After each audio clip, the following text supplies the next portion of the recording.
Okay, we are live. Alrighty then. Thank you everyone for being here. Hold on one second. I have to tell my son he needs to be quiet. Hold on. Okay, he's very exuberant about playing with the dog in the snow right now. Welcome to the Finance Committee meeting. The hour of 5:30 having arrived, we will get ourselves started. So I believe the first item of business is roll call. Okay. And with the understanding that Alder Mi'kmaq and Alder West have asked to be excused this evening. Okay. So start roll call. Alder Taft, Here. Alder Pete, Here. Alder Tate II. Present. Okay, and Alder West and Mi'kmaq are excused. That completes roll call. Thank you very much. So I believe the first item of business would then be approval of the minutes from, if you could read the date for me, please, Director Fisher. Sure. Approval of the minutes for the February 21st, 2022 meeting. Fantastic. Move to approve the minutes for the February 21st, 2022 meeting. Thank you. Moved by Alder Pete, seconded by Alder Tate. I'm going to see a pattern happening here today with the two alders that are with us. Thanks so much. So is there any discussion on this item? Seeing none, all in favor, please signify by saying aye. Aye. All opposed? Motion carries. That brings us to our first item. Director Fisher, please take it away. First item, item number 0132-22, communication sponsored by Mayor Mason requesting the city accept a Wisconsin Department of Health Services COVID-19 vaccination community outreach grant, control number 00403. Staff recommendation that the mayor and city clerk be authorized to sign an agreement with the Wisconsin Department of Health Services for a COVID-19 vaccination community outreach grant. Fiscal note, the grant is in the amount of $100,000 and requires no city match. I believe that Shannon Powell is here to speak on the item. All righty. Mr. Powell, please proceed. So this grant we originally applied for back in, well, it was a while ago. I think it was October. To be frank, I forgot to bring it back through for approval to accept the grant. So that's what I'm bringing to you now. This grant is helping to, will help fund Healthcare Network as we're doing a bunch of the outreach work. It allows for us to do some direct mail, which I would like to do for our vaccine outreach efforts. Yes, and so it's just been helping facilitate those clinics that we've been doing throughout the community. We're setting up info sessions at different venues, so that is the gist of what this is going for. Again, so we need approval. I apologize. Okay, that's fine. Are you, Mike? I have a question about should the vaccine be approved in April for under fives, or soon, and there's sometime in the spring or whenever it is hopefully approved for under fives. Does that change our strategies at all in terms of outreach, or are there things we will need to be adding, or we just sort of kind of keeping doing what we're trying to do?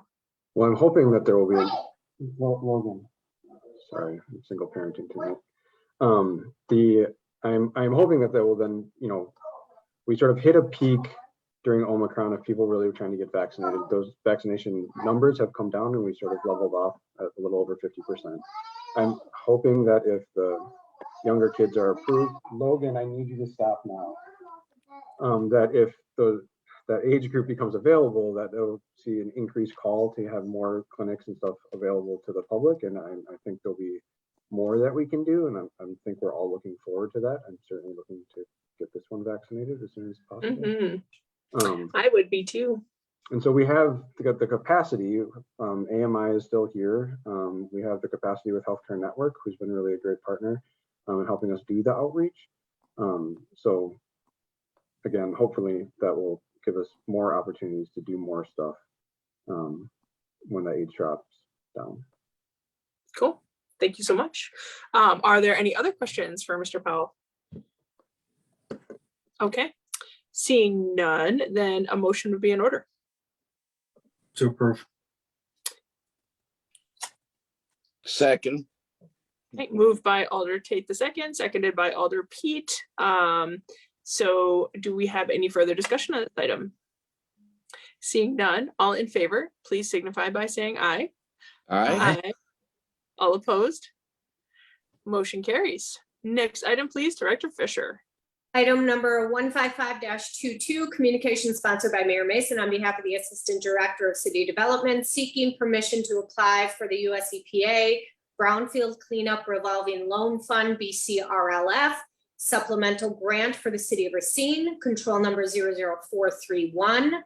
Staff recommendation that the Assistant Director of City Development or his designee be authorized to act on behalf of the city to submit the US EPA an application for supplemental grant funding for BCRLF, sign all forms and documents necessary, pay all fees, and take necessary action to undertake, direct, complete, and submit the supplemental grant application. Fiscal note, there's no cost associated with applying for the supplemental funding. If awarded, the funds will be used by the city to loan developers subject to a 20% funding match. Matt Regic from the Department of City Development is here to speak on the item. Thank you, Mr. Redrick. Please proceed. Thank you.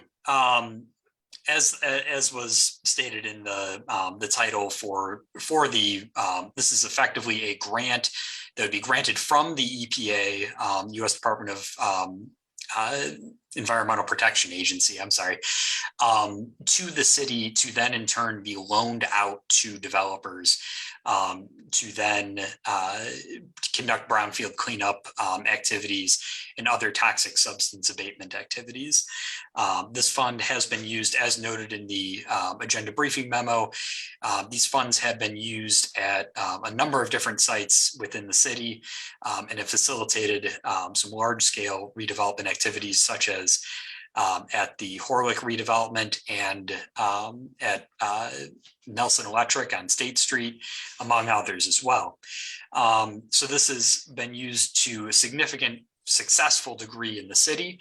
And we actually have an unprecedented amount of funds that are becoming available through the EPA during this round. And we are asking for approval to request up to 1.5 million in funds through this upcoming grant application. So I'm joined by Mike Lackner and Michelle Cook as well. If anyone has any questions, we are happy to provide answers to the best of our abilities. Thank you. Okay, any questions for Mr. Regic? I mean, our town being, oh, yep, please proceed, Alder Pete. Thank you, Madam Chair. It sounds like a great program. One question, how often do you have to reapply? Can you reapply for the funding? So there are notices of funding availability from the federal government that come available yearly for new funds. And this is one of the larger ones that are available. And this has been, sort of circled on our staff's calendar for a while to be able to, prepare for the applications and have the documents ready to be able to submit. Michelle, do you recall when the last application was submitted and, what the previous funding amount was? So for supplemental funding, we actually, it's only eligible for people who currently have the revolving loan fund program through the EPA. So the last time we applied was last year and we were awarded $500,000 last year. So the supplemental applications come out yearly around this time. And then in the fall, there's a whole new application for people who don't have revolving loan funds that they can apply for. So we're essentially replenishing the current revolving loan fund that we have. Okay, I'm not hearing the word revolving loan. Does that imply that it has to be paid back? How does that part work? Yes, so this is a revolving loan fund and the EPA requires that we loan it to developers as we have done in the past at interest to be able to then, refill it as well. But the understanding being that this is a below market subsidized loan, so interest rates aren't going to be, super high. So it's not going to necessarily refill on its own, maybe to the degree that the EPA wants. So that's why they offer these supplemental funding rounds, to be able to put more grant money that we can then put into the loan pool and then loan it out, to be able to fulfill more loan activities and more cleanup activities, rather than waiting for a low interest loan to repay and refill our balance. So we would never have to actually pay the funds back as a city. No, not under most situations. We don't. We don't. Mike, do you want I'm to? sorry, yeah, Yeah. the city doesn't pay the money back. It does revolve back into the city for us to revolve it back out again. But with the loans, they are low interest and longer terms, and that's what the developers need to get their developments going.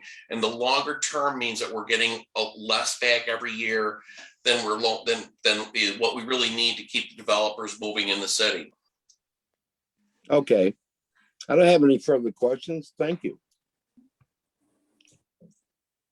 Alder Tate, the second. Thank you, Madam Chair. I'm noting the loan, the subject 20% funding match. Is that match coming from the city, or in what mechanisms do we have in place to ensure that, to the extent that possible, that the developer would ultimately be funding the portion of the match that we would be required? The intent, yeah, thank you. The intent is that the developer would put up the match for the amount as well. That typically is the consideration that we have, that we would fund essentially 80% of a total, cleanup activity. The developer would use their other financing, whether it's low-income housing tax credits or bank financing, to clean up the remaining. But that is not the expectation that the city would be making up that 20%. Okay, great, thank you.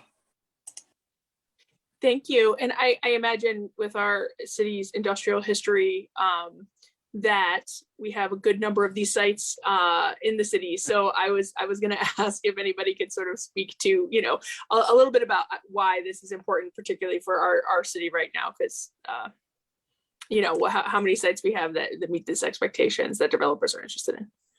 Not a specific number, but just to speak to that a bit. So we have a few specific locations mentioned in the agenda briefing memo. I would say there are at least several dozen sites that, if we sat down and tried to put them together, that we could possibly use this on. Although, that's one of the tricky things about brownfield contamination. You really don't know where it is until you start a project and until you start looking for it. So having these funds available when a developer does come across a specific type of contamination that's more than what they were anticipating, this helps us to be able to bridge that gap. Thank you, sir. Mayor Mason, you are recognized. Yeah, thanks, Chairwoman Taft. Just to echo that, there are, I'm sure, hundreds of potential properties that could be classified as brownfields. The way you asked your question, brownfields that developers are interested in is the real qualifier. It's just such a critical tool as we're trying to encourage redevelopment in old industrial sites. It is not the same as plotting out a development in the middle of a farm field that doesn't have legacy costs in the soils or the water. So it's a critical tool that we're able to use to be able to do it. And, we're lucky to be at a point right now where there are more supplemental resources available than usual. So we should go get as many of them as we can. Absolutely. I agree. Therefore, a motion would be in order at this time. I move to second. Moved by Alder Tate second, seconded by Alder Pete. Any further discussion on the item? Seeing none, all in favor, please signify by saying aye. Aye. Aye. All opposed? Okay, motion carries. Thank you very much. Next item, please, Director Fisher. Number 141-22, communication sponsored by Mayor Mason, authorizing the mayor and city clerk to enter into an agreement between the city of Racine and the Community Development Authority of the city of Racine, CDA regarding coordination and cooperation. Staff recommendation that the mayor and city clerk be authorized to enter into an agreement between the city of Racine and the Community Development Authority, CDA, regarding coordination and cooperation. Fiscal note, the city may charge the CDA for work provided based on substantiated hours and rates of pay. Assistant Director Reddick is here to speak on the item. All right, please proceed, Mr. Reddick. Thank you. So this would essentially be an agreement that would formalize what in many ways already currently happens, the interactions between the city and the CDA. The agenda briefing memo sort of goes through a rough outline of the components of the proposed agreement, but notably it would formalize as the Department of City Development Director would be the executive director of the CDA, and the city attorney would be the CDA's counsel. It would also formalize that the finance director and finance department would assist with preparing budget documents and audit documents consistent with GAAP standards. It would also formalize that public works, basically CDA activities would use public works processes for bidding out procurement of contractors, and also DPW expertise throughout that process. And also that the city would permit the CDA to develop and implement programs related to neighborhood TIDs 22, 23, 27, and 28. Those would be the main components of the agreement. And again, this is just an important thing to have as a written memorializing in writing the roles and responsibilities that the city will perform on behalf of the CDA and that the CDA will perform on behalf of the city. It's been something that we've been meaning to get together for a while now, but we do want to bring this forward now, and I'd be happy to entertain any questions. Alder Tate II, please proceed. Thank you, Madam Chair. So obviously this is an ABM about the agreement, not necessarily the actual agreement that's being written, correct? So one of the things that I'm concerned with, at least within the ABM, is the neighborhood TID section, authorizing the CDA to develop and implement programs using funds generated by the TIDs. But there's nothing that says subject to council approval, and I'm not really okay with necessarily giving an entity that's not the city council carte blanche to use tax generated dollars without at some point going through the county council. So is that currently existing in the actual agreement language, or is that something that we're going to have to amend tonight to make sure is there? So the TID plans are already approved by Common Council and the potential uses of the funds for specific activities. That's something that requires council approval. But otherwise, the way it would be written right now, the CDA would have the authority then to, within the TID plans approved by Common Council, implement the specific types of programs and activities. I understand that we've kind of, but also what's here is to develop and implement programs. And I would want to be having a say so on what the development of those programs looks like, and providing feedback, because obviously these are, appointed but not elected members. And these, I think the Common Council would have some input in terms of what sort of programs are being produced and whether they're reflective of the needs of the neighborhoods, particularly for those of us who represent those neighborhoods who may have a slightly more intimate perspective of those neighborhoods than perhaps the members of the TID or of the CDA. So that's again another reason why I think that's a particular piece that needs to have language that says subject to Common Council approval.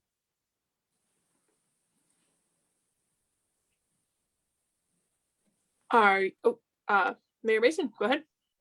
Yeah, Chair Taft, would it be okay if I asked Alder Tate a question? So Alder Tate, you're looking for more input on the plan design itself, but you're not suggesting that the full council would review every grant application or Okay. No. So I think, I think the point that you're making is a good one. And the two newer TIDs, 27 and 28, have not yet come online because it takes a full year for it to come into place. But council did approve the plans for 22 and 23 in terms of what they would do. Would you like more input beyond, like, do you want it to come back for review every couple of years, or is there something more specific that you're looking for? I mean, and when we create the TID, the council approves what purposes they can be used for and what the percentages might be. Is there something, help me understand more what you're looking for? Well, the language here is broad enough that I think there's things that the CDA could be doing that would be of value for the council to be weighing in on, particularly the developments and implementation of programs. So there's one piece that we've already done, which is kind of develop the particular programs and hand it over to the TID, as you were mentioning, Mayor Mason, for some of the previous ones. But then there's two others, and the language that says any other TIDs. So that can mean future TIDs that are generated that certainly the Common Council should be weighing in on what that looks like. Where obviously we're going to determine the lines and then hand it over. But, you know, if those funds are being operated within those neighborhoods, then there's certainly a reason why it should come back to the alders to say, like, this is what we're planning on doing in this particular area. And I was going to say, like, actually, we've got some thoughts on that based on neighbors, or even being able to facilitate neighborhood conversations around potential programs coming forth without them just being like, hey, here's what the CDA is doing. And perhaps the alder may not know, or the neighbors may not be aware, at least prior to it being, you know, made available to the public. So that's again a reason why I think that particular piece kind of needs to come back for review from the council to make sure that it's serving, one, the purpose that we had in mind when we created the TID, and then two, is potentially reflective of what we actually understand our community needs to be. No, Not so that city members wouldn't, you know, to any degree. I think you're flagging a good thing. It's more than semantics on the language there. I mean, so just a reminder, when the TID plan is created, the council approves it. And if the CDA wanted to deviate from that plan, they would have to come back to council to amend it, right? So that's what the law is. So it might be that language about and any future plan sort of thing might need to be stricken or clarified a little bit further. Maybe Mr. Reddick would have some thoughts on that. Yeah, I think that's completely reasonable to certainly strike any other TIDs created for neighborhood conservation. I believe the 27 and 28 plans have been brought to council for approval, but that is, yeah, absolutely more than reasonable to strike for future TIDs that we don't know exist yet. So I would completely support that. And I guess to go beyond that, like, we have the plans in place, but I think specific programs that get produced, there is a particular benefit of having representatives of the area kind of review that program and say, like, I think here's a blind spot here in terms of what we might be missing in terms of the way this is structured, and I know, you know, there's some depth to it, and, you know, financial understanding needs to be understood too. That certainly I'm sure the CDA members will be a bit more adept at. But, you know, just thinking about, you know, the last the TID meeting, the neighborhood TID meeting we had a few weeks ago at the John Bryant Center, and kind of just some of the things that, as we've been kind of thinking through this process, are kind of revealing, like, did we think about this particular piece? Is this more challenging than maybe we would have originally anticipated when we thought about it?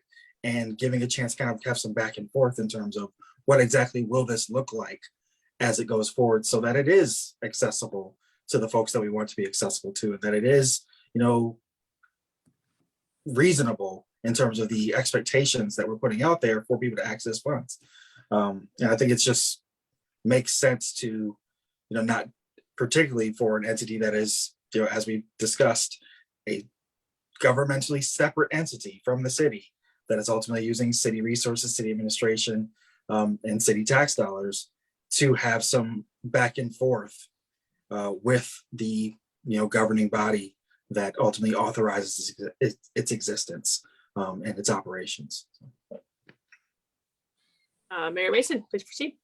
Yeah, I mean, again, just as a reminder, like, I mean, we learned a lot from that town hall meeting and even some of the questions about, now that we have some rents data, like we have a better understanding of where home owners are or are not. And so we may have wanted to, we're looking at historic districts that the South Side TID captured about 60% of, but not all of. And if we'd gone over a couple blocks one way, we might have captured more homeowners.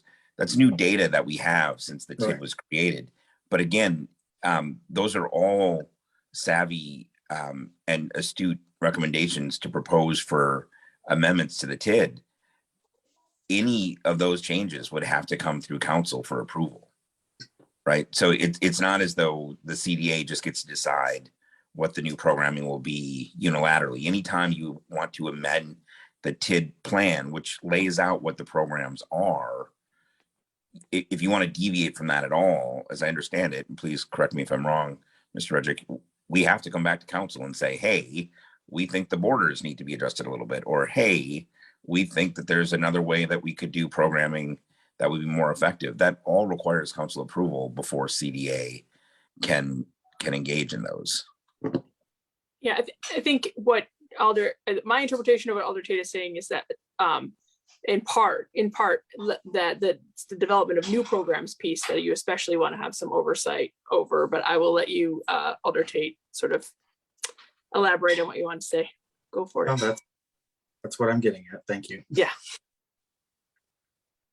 So I think if this was to come to full council, I think the amendment should, I don't know if we need to make amendment now, but I think the intention of the the personnel committee would be to strike the language regarding, future TIDs, as well as perhaps add to, the language about new developments subject to council approval. I think if there's new developments that are being considered, new programs being considered, then maybe just especially because, yeah, you're right, the CDA is not the same entity as the city that should be brought for council approval. So Alder Tate, do you want to make those motions or amendments?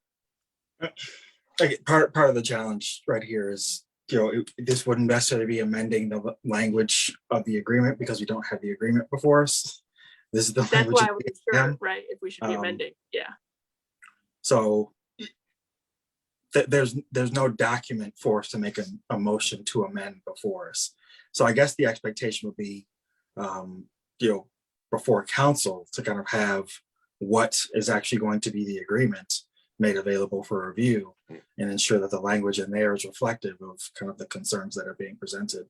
Because I'm sure, I'm not only thinking about this from my own perspective, but I'm thinking about this from other council members who might read this and be like, just the broadness of some language, particularly with the CDA, and even though it's separate from the RDA, but the history thereof does cause some prickly feelings for some folks when they're reading certain things. So to make sure that we're doing our due diligence as we authorize certain activities and not having language that could be misconstrued as something else. I think we just want to be as clear as possible when we're setting things, especially when we're setting things that say like, so this is what it's going to be. And, this is the charge that you have to operate under, making it very clear under which circumstances the common council would expect to be briefed or informed or asked, to further authorize certain activities. So even if the language that, or the statutory rules that currently exist, as far as like, if the CDA recommends X, Y, and Z that deviates from the original plan, then that will be subject to common council approval. I think that's important to even having the ABM now, just for those who might not be thinking that that's already there or wondering why isn't that there. So those are the sort of things that I'm kind of flagging. All right, so Mr. Redrick, do you feel like you have some pretty clear direction before council? Okay, great. So then I guess the time has come for a motion. Move to approve subject to recommended adjustments being made in the agreement. I would second that motion. All right, moved and seconded. Any further discussion on that motion? Seeing none, all in favor, please signify by saying aye. Aye. Aye. All opposed? Okay, motion carries, bringing us to the next item. Director Fisher, if you would. Item number 145-22, communication sponsored by Mayor Mason, Alder Taft, Alder McCarthy, and Alder Meekma on behalf of the Human Resources Benefits Manager, requesting to appear before the Finance and Personnel Committee to discuss an increase in paid paternal leave offered. Staff recommendation that the paid paternal leave offered for non-represented employees be increased from 80 hours to 320 hours. Fiscal note is a little bit long. For the remainder of 2022, the salary and fringe benefits associated with this wellness-related benefit will be charged to the insurance fund. Sufficient funds are available in the insurance fund to cover any costs for 2022. While costs will fluctuate from year to year, we'll use 2022 to forecast a budget methodology for subsequent years. I believe Amelia Lean is here to speak on the item. I'm going to actually I'm going to head to the mayor first to introduce the item, and then we will go to Amelia for some of the framework. So thanks so much, Mayor Mason. You first. Thank you so much, Chair Taft. And thank you so much for Amelia and Kathleen for helping to put the nuts and bolts of this together.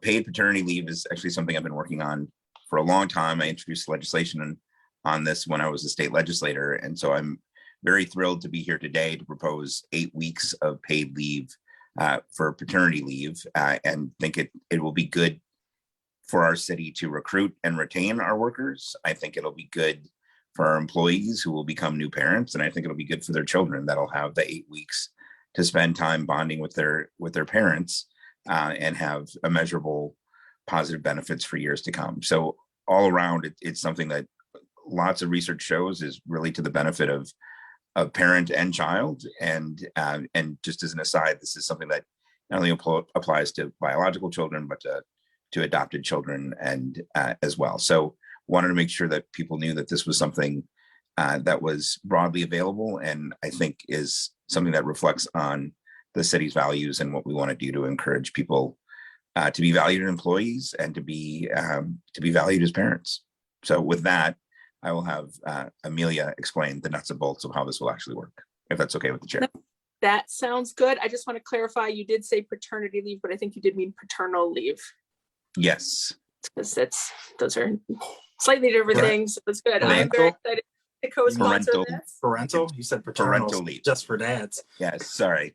Moms and dads are included in this, or dads All and kinds dads, of or parents. moms and moms, or Non-binary parents, all the Yes. parents. yes. Fantastic. Okay, Amelia, if you would like to explain some of the details, we would all love to hear them. Yes, absolutely. So good evening. Thank you for letting me present tonight on this item. In an effort to better alleviate financial burden and to provide greater flexibility and time for City of Racine employees to bond with their new child, we're proposing an increase in paid parental leave from 80 hours to 320 hours. This would be applicable to any non-represented employee who is eligible for family medical leave. And this time would be used before any other paid time off that the employee may have available to them. And attached to this item is that proposed policy that includes these changes that I would like to move forward with if this is approved. So that's kind of the overall gist of the new policy that we're proposing. And with that, I can answer any specific questions that the committee may have at this point in time on this item.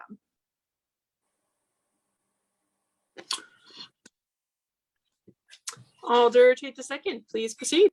Thank you, Madam Chair. I'm just looking at the fiscal note. It says that we're going to use 2022 to kind of identify the baseline budget methodology.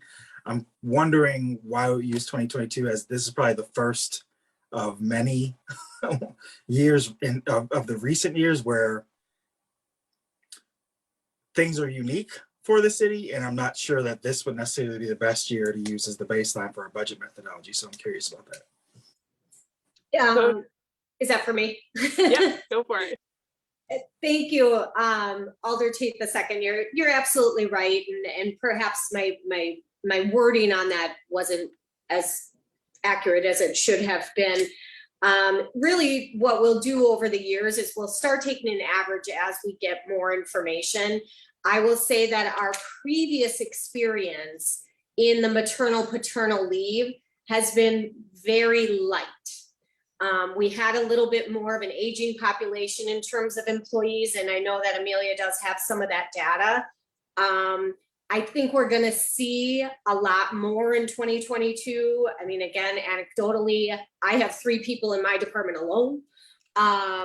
So we just have a little bit younger population. So I certainly don't want to underestimate it by using some of the more historical information. And we're actually, just for terminology's sake, we're actually setting up a separate payroll code so that we can very specifically capture this, so that we do have really good metrics going forward as to what we see from year to year. But most certainly it's going to fluctuate. Right. Okay. Well, thank you for clarifying that.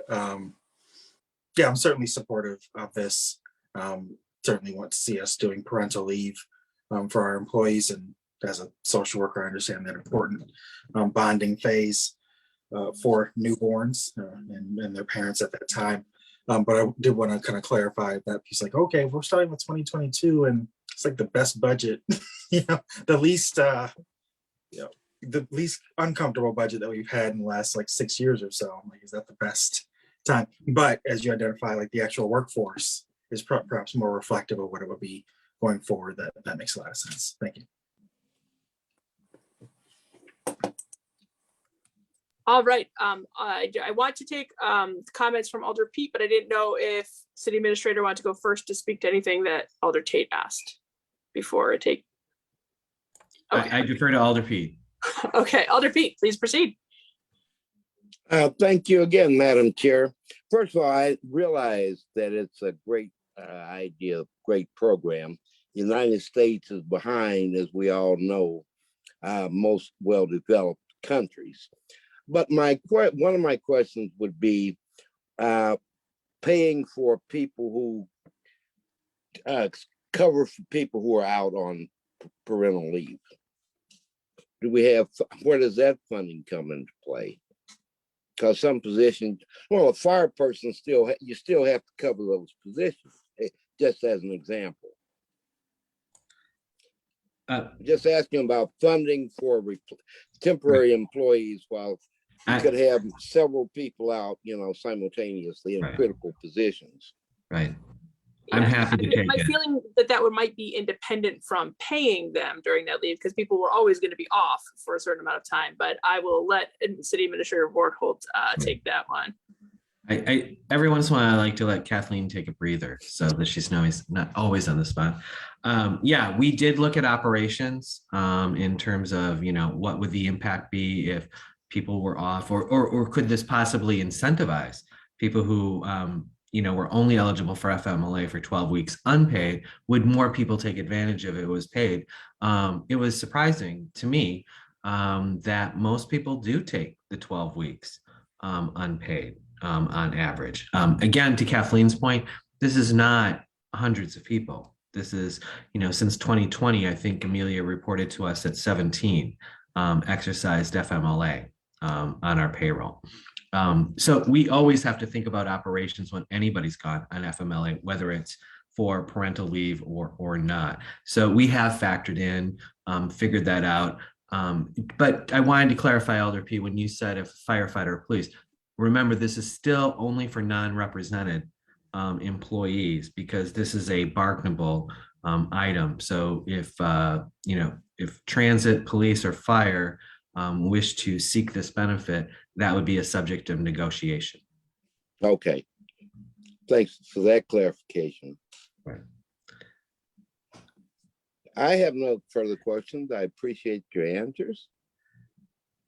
All right. Do you have another comment, Administrator Moore? I do, and I just wanted to say to Amelia what a great job she did. But I also wanted alders to know, as we look at menus of trying to make this an attractive place to work, Amelia sent out a survey some months ago to ask employees what sorts of benefits that they would find attractive, or what they would seek to be an employee with the city. And this was one of them. So these are not, we don't pluck them from the sky and just say, we think.